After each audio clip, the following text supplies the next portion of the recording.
welcome to the Coaching to Flourish podcast. And I am your host, Raj Anderson, Executive Life Coach and Coach Assessor. And as always, I'm delighted to be here with John Andrew Williams, the founder of Coach Training EDU. And John and I have been just having a great conversation while we've been waiting to go live. There's some technical things going on. But John, you shared a beautiful message at the beginning, which I'm taking with me today, around sometimes we might not get the energy that we desire externally from places. And we have to look to find that energy within us. And I'm finding that in certain aspects of life at the moment. But what would you add to that message for the listeners today? Yeah, it's a lot. So my she was a lead in a musical here in high school. And she did really well. I mean, her voice soars and she takes it seriously. And a lot of what we as parents lean into is growth mindset, this idea of, effort, taking, really putting your attention on what you can control and doing the things that you can do. And even to the point of, okay, so there are other people who might not give you the support you need or, do things. But if you continue to put in the work, you will find people who support you, and you will find people who you connect with on a heart level. And those are your people, and those people are enough.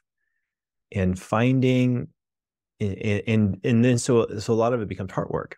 Like where are you at with your own heart? Where are you at with your relationship to yourself?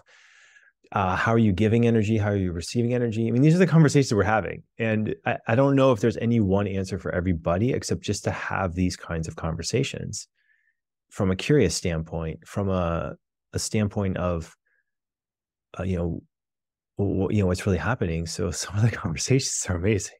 Like it's changing lives. And it, when you see high school kids singing like this, I mean, all of them are, I mean, they're putting themselves out there in big ways. They're young. And I feel like our society does a pretty good job of celebrating them.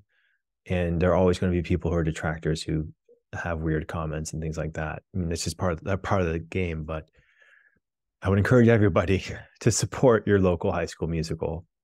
Find it, go attend it, celebrate it, bring flowers, do it, do the thing. It makes a difference, and it is one of the biggest community building things that you can do.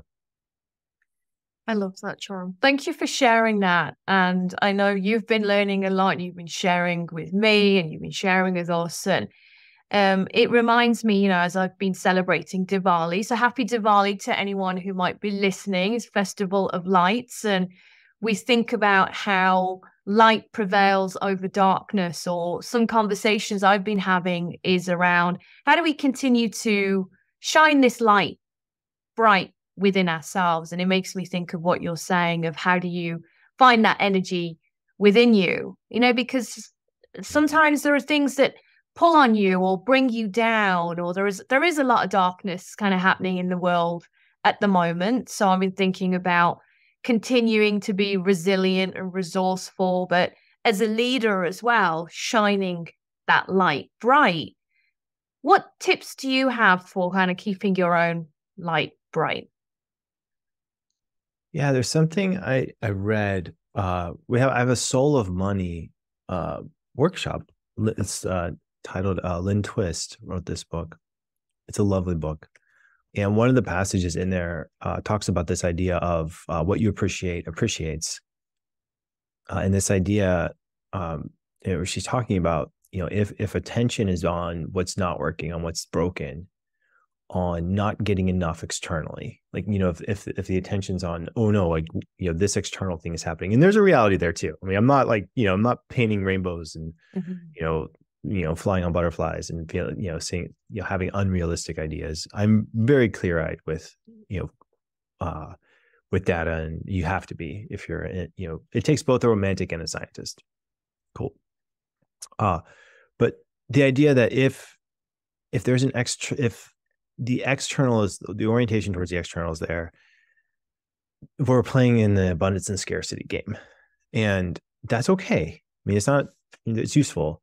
The challenge with abundance and scarcity is that even abundance is problematic at times because you have too much and you have to deal with it. So it introduces waste. And the idea of scarcity is hard because our brains are wired for it and it produces anxiety. And we're even scarcity in terms of social events and FOMO and all of the things that happen. So what Twist is talking about in this book, which has been blowing my mind recently and has been saving me a lot of perspective work, getting out, using different tools to get to certain perspectives. This one has been like, gets me right there. And it's the idea that I'll read this part, I'm on page 121. If your attention is on the capacity you have to sustain yourself and your family and contribute in a meaningful way to the well-being of others, then your experience of what you have is nourished and it grows. So the shift point is away from the scarcity or away from the whatever that is that you feel like you want or need to be okay. Whatever, so you take your attention off of that and you put it on your own internal capacity to contribute to others. Even everyone listening right here, right now, there's a capacity. There's a container. And capacity comes from capax, which literally means to hold. So your holdingness. How are you doing at your holdingness right now? How much can you hold? And not even just hold, but how much can you flow? What's your capacity for flow? And this, if you put your attention on that, then yeah, you can feel it. So what I've been practicing the last month, 2 months, has been moving away from looking at the outside as judgment, but looking at the outside more as information of, okay, like this is what still needs to change, or there's still more work here, or needs to shift. But really putting my attention on how can I increase my capacity? How can I nourish my capacity? How can I use my capacity to be even more giving to other people? That's a really cool question. It really is. I want to hear more around all of that. And I know you'll be digging deeper into it, John. I'm curious as well, when you're talking about kind of the abundance mindset and the lack mindset, how do you see it affecting coaches and entrepreneurs? Yeah, I had a conversation last week with someone who's thinking about jumping into coach training. And the idea of being of service to other people, and the whole, like everyone has a pretty intense relationship to money, myself included. And you looking at making that relationship, bringing it to a conscious awareness, like what, and then being mindful of it. Like, what are the things that, help you feel safe? What are the things that help you feel excited? What are things that hook you, that you can't get off of, that you really want to get off of? This is pretty deep work. And what's cool about this work is if you do it in one area of your life, like money or relationship or you name it, it helps you do it in other areas too. And I think anytime you're in an entrepreneurial path, and what I was telling the person I was speaking with earlier was, it's going to grow you. If you want to grow as a human, entrepreneurship is one of the most intense ways you can do so.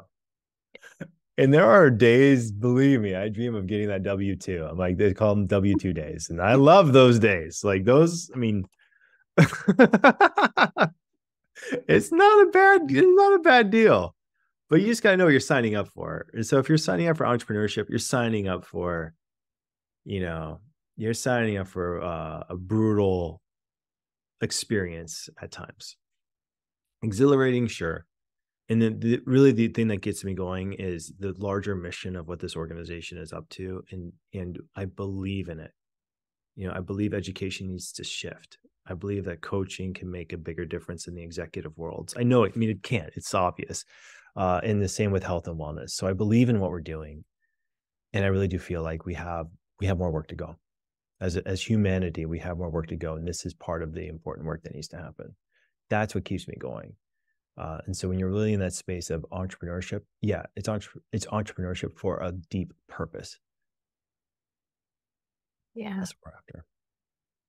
And I know I like the way you always keep it real, right? You're not sugarcoating any of this, because it is hard work. It is a challenge, right? You have to build that resilience. And as you say, the belief.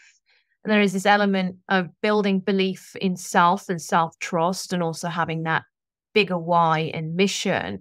And you've shared with us before, John, the beginnings of this. And there were times when, it's like you had a whole family you're responsible for, and you're attempting to generate that income. And then sometimes you win contracts and sometimes you don't. But how did you stay in faith and resilience? That's a good question.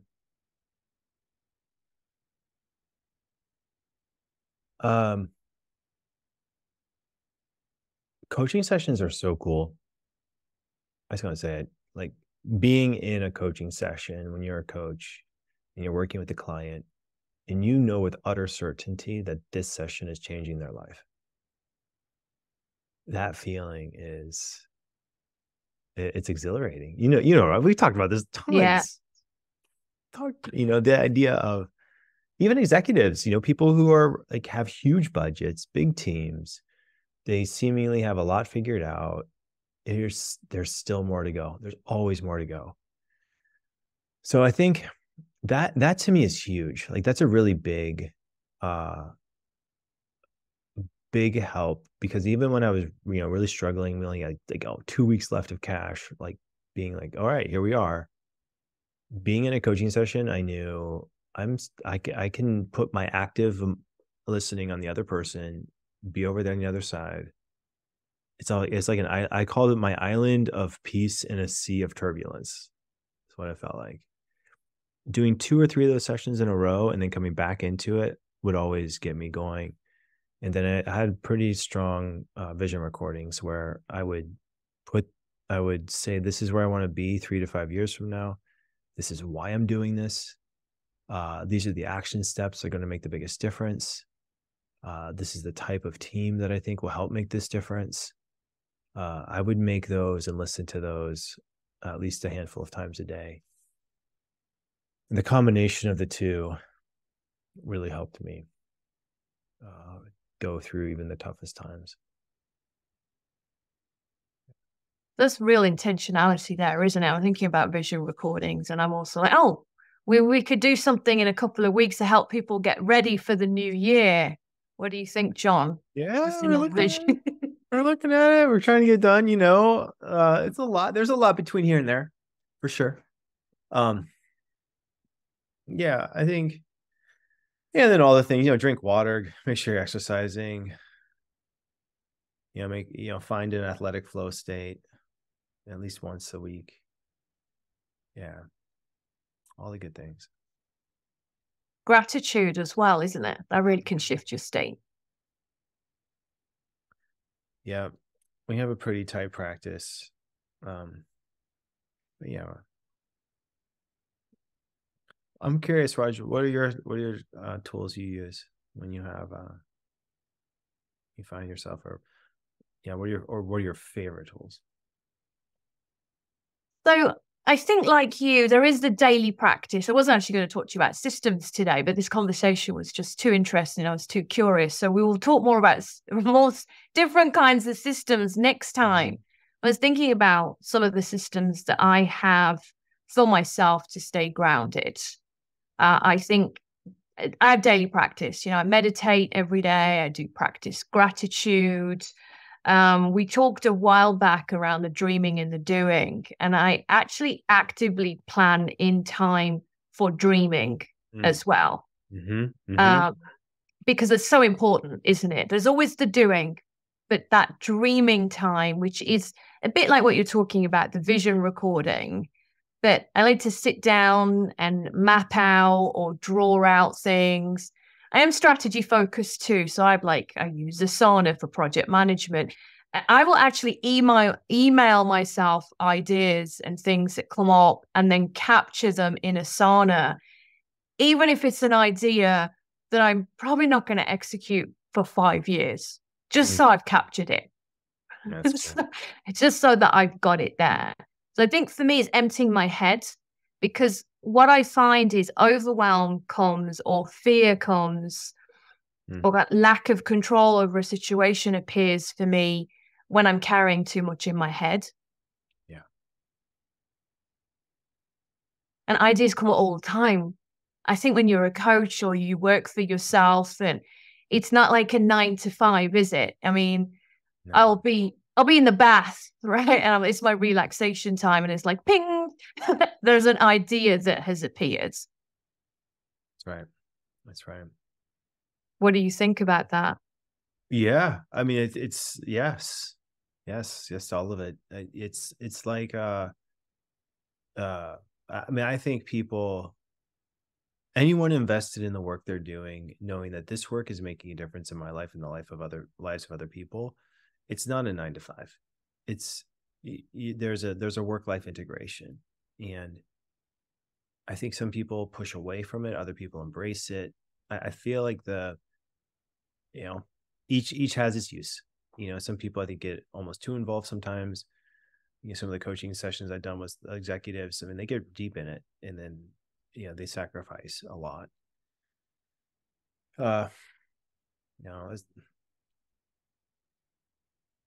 All I know, like, for right now, for like what I know to be true right now for me, is I'm extremely thankful to have found a mission that I believe in, and also to do work that I know is making a difference in the lives of hundreds of people. That's amazing. And me as a person, I've grown so much from the pressure. I've learned the biggest tipping point for me in running this organization, like for me professionally and personally, was to make friends with the pressure, to make friends with the challenge, and to accept the challenge and say, yes, I am choosing this challenge. Not that, oh, poor me, entrepreneur, like I'm not, in this space. No. You're choosing it. This is no victiming this out. You can't victim your way out of this one. So it's that deep breaths. Yeah. Like, negative things will happen. People will take advantage of certain stuff. Sure. All part of cost of doing business. That's just the cost of business. That was a huge tipping point for me when I started to make friends with the pressure. Do I like it? No. Do I feel pressure now? Yes. Do I like it? No. Do I wish it were gone? Yes. But that's not going to make it go away. It does make me think what you're saying there. I think, I mean, diamonds are created from pressure, aren't they? Yeah. And so great things are created from that pressure. And I was asking myself even recently, because, you have these conversations with yourself, and it's like, this is a choice. Why am I choosing this? And then I was thinking, well, there must be something I enjoy about the pressure too, because there are times when I know I really could make my life easier. I could have made it easier. I could have made different choices. Nobody told me, there was no demand on me to go away and start up my own business and, or be a freelancer and all the rest of it. So I'm like asking myself these questions. What do I get out of it? What do I enjoy about it? And one of the questions that helped me recently when I was looking at taking some risks as well is that future self, but future self way out. And what would she say to me looking back, right? And what would my response to her be? I would rather take the risk. I'd rather take the risk and the risk of failing than not try it or risk it at all. And that has motivated me too. As the person in the arena, at least you failed valiantly, doing what you're doing. And I have one more idea that really helps a lot is this idea of assistance resistance. This is from Stephen Pressfield and others who've gone into this field. There's a book, Do the Work, that he talks specifically about it. And the idea is that if you're trying to do anything, you're going to face external and internal resistance. And it's a useful barometer to know whether or not you're on the right track. And when you face resistance, it's like, oh, okay, cool. It's what do we make up about the resistance? And let's say option one is, oh, I'm facing resistance, I should stop. Sometimes yes. Yes.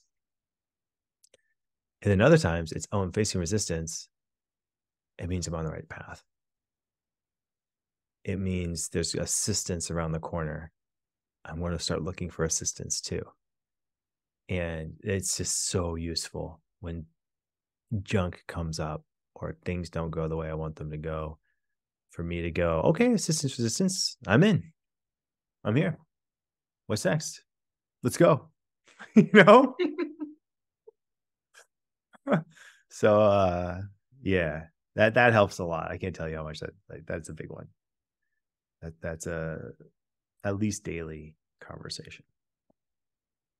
Well, thank you, John. I'm taking away a question for myself from that. I'm going to take away the question of what is this resistance teaching me, and what is a resistance asking of me? Two questions I'm going to take away from myself. And so thank you, John. Really beautiful messages today. They're very meaningful and timely for me.